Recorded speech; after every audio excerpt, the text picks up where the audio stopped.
Bueno, las novelas de Mercedes Giuffré, cuando uno habla con alguien que ha leído uno de los libros de Mercedes Giuffré, no puede resistirse a la tentación de avanzar en esta saga para ver cómo sigue la aventura del doctor Samuel Ridged, el personaje que ella ha creado, este médico que va desentrañando enigmas. ¿Quién es el doctor, este médico escocés Samuel Ridged? ¿Qué hace en nuestras tierras resolviendo crímenes?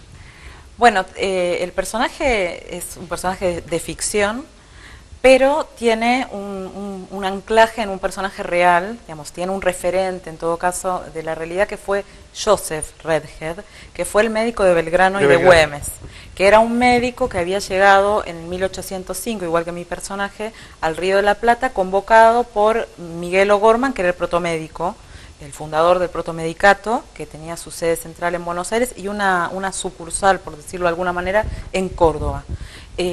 Bueno, lo que hizo O'Gorman fue convocar médicos al Reino Unido porque los médicos no alcanzaban y España no daba abasto mandando médicos a todo el territorio de sus colonias. Entonces convoca para cuando forma el protomedicato a médicos del Reino Unido.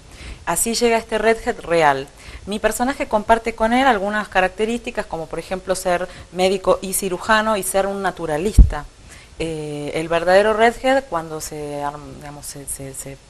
inicia la Revolución de Mayo y la Guerra de Independencia, acompaña a Manuel Belgrano prácticamente a todas las batallas, se hacen muy amigos, traducen libros juntos de economía, de ciencia.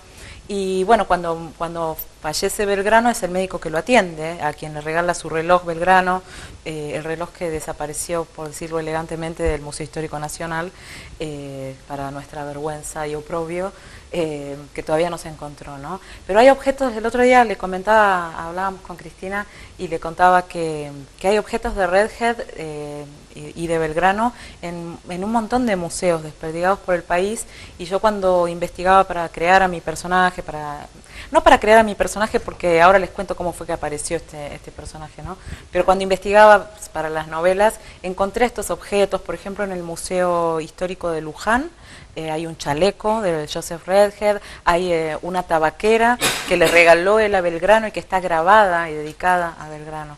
Entonces, y es un médico muy querido en Salta, porque él, cuando Belgrano muere, se traslada a Salta para trabajar para Martín Miguel de Güemes, también como médico personal. Cuando a Güemes lo asesinan, él decide quedarse en Salta. Y en Salta murió, digamos, vivió el resto de su vida y murió y está enterrado ahí. Y bueno, él se escribía con el cónsul de Gran Bretaña, por ejemplo, y hacía, es un personaje de la vida real muy extraño, ¿no? Porque fue acusado de espía en algún momento, igual que el mío. Mi personaje es ficticio, tiene algo de ese Redhead, pero después tiene todo un conflicto personal. Él es mitad español, mitad británico. Es pelirrojo, como su apellido indica, el apellido es un apellido puesto para ocultar. El padre de él era un escocés que se había exiliado. Tenía ancestros españoles también. La madre de él es española, el padre es escocés y se exilió en España, a partir de la derrota de los clanes en Culloden, ¿no? En la batalla de Culloden en Escocia. Y en España se camufló, cambió su apellido para que no lo encontraran los británicos, que me acabo de enterar hace unos días que me entrevistaron en el Southern Cross, que es el diario de la colectividad irlandesa, que muchos irlandeses y escoceses que eran jacobitas, o sea, estaban a favor de Jacobo Estuardo, cuando son derrotados los jacobitas en Culloden, se exilian a Galicia, que es de donde es mi familia, de donde viene digamos, de donde nació Redhead, mi Redhead ficticio. Y por lo que hablábamos antes también, les cuento que en Galicia hay un montón de apellidos que son de origen británico y están españolizados. Por ejemplo, Núñez era Nun, y en Galicia se convierte en un apellido español.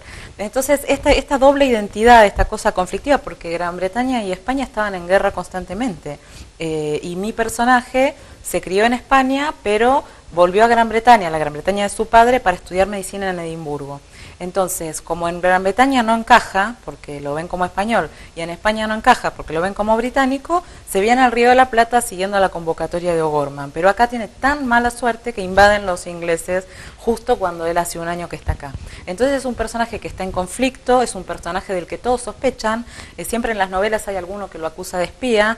Hay un viejito, que lo inventé yo, que se llama Zabaleta, que en cada novela... Ya me río. En cada novela aparece en alguna escena diciendo que Redhead es un espía, que no ven que es sospechoso ese personaje, lo va difamando.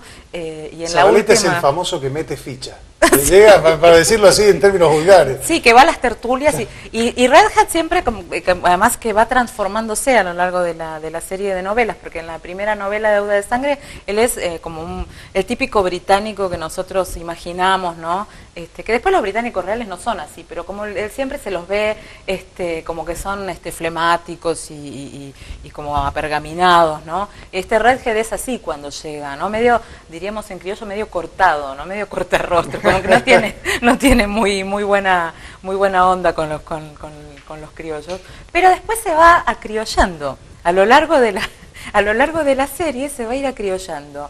Y en la última, en Almas en Pena, vamos a ver que se transforma este personaje. Se transforma hasta físicamente, porque cuando sale de Buenos Aires, les cuento un poco básicamente el argumento de la novela Almas en Pena. Redhead recibe una carta de su hermano que está prisionero en Altagracia, diciéndole que está preocupado porque hay una leyenda de que la estancia está maldita, se acaban de llevar a su jefe, el capitán Murray, acusándolo de unos crímenes, supuestamente unos emisarios, extraños emisarios de la Inquisición, que uno ya se huele que hay algo raro ahí.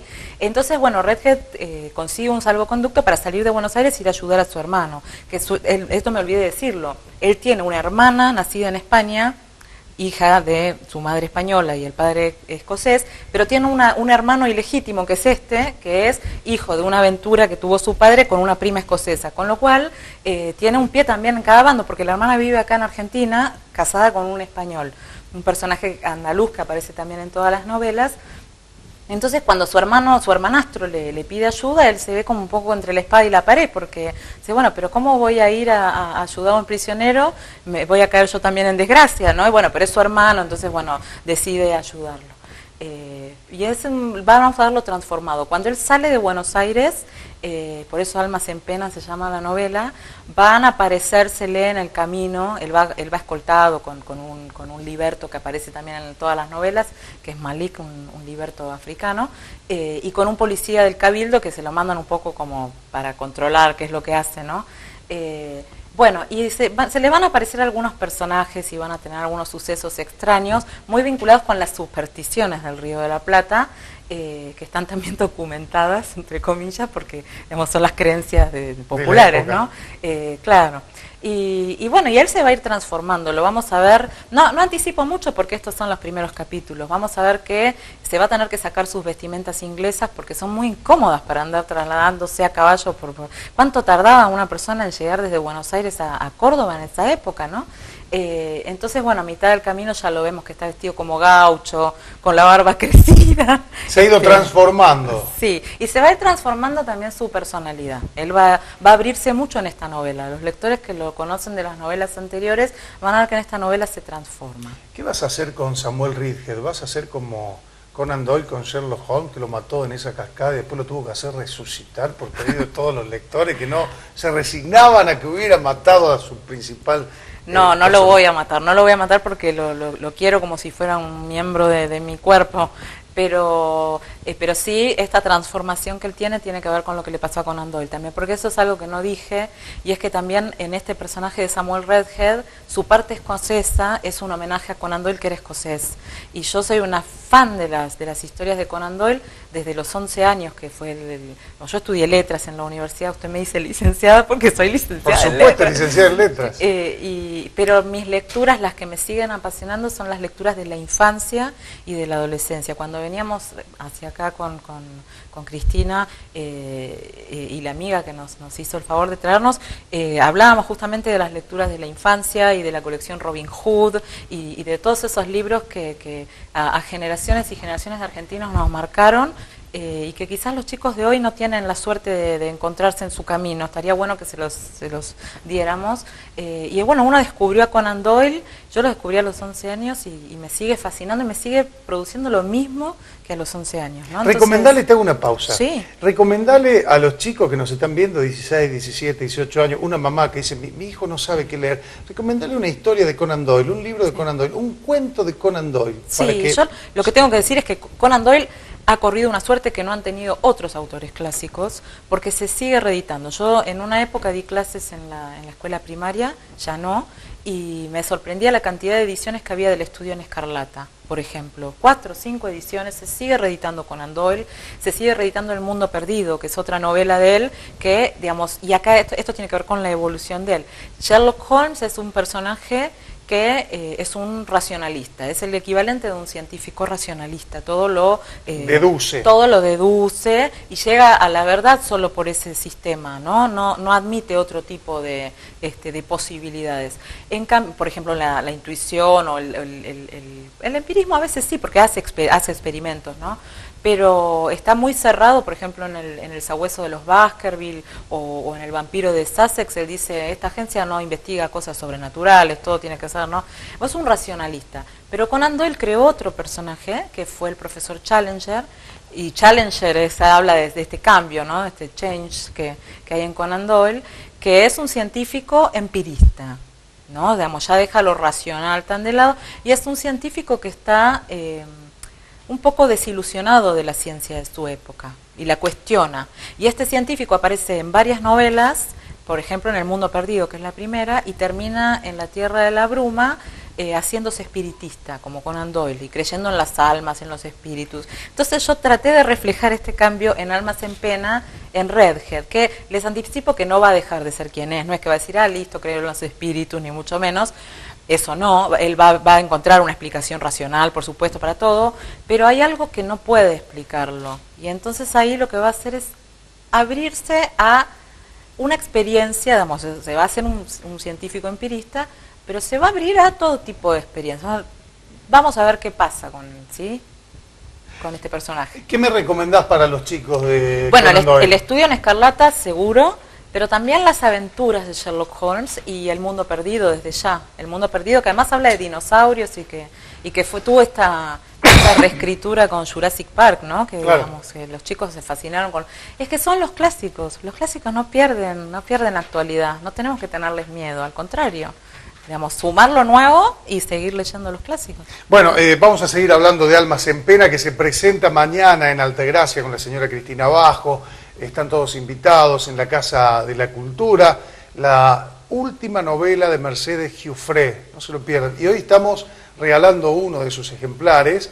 No solo vamos a regalar Almas en Pena, vamos a regalar también el libro Por Gentileza de Cristina Bajo, que siempre tiene en consideración a su público. Vamos a regalar En Tiempos de Laura Osorio. Ustedes nos llaman, nos dejan su nombre, los últimos 3 números del DNI, nos dejan su número de teléfono para que después la producción se contacte con los ganadores o las ganadoras para hacerles entrega de este libro. Nosotros vamos a hacer una pausa y ya venimos porque nos metemos en la aventura y en el maravilloso mundo de leer, y mientras disfrutamos de una linda novela vamos conociendo cuáles son los hechos de la historia. Y le voy a preguntar en el próximo bloque a nuestra invitada las invasiones inglesas, cuál es el significado que tienen dentro del contexto de la historia argentina y qué hemos aprendido, qué sacamos de positivo nosotros, los argentinos, mirándolo desde la historia, de ese episodio que ha marcado un hito sin ningún lugar a dudas trascendente en nuestro devenir.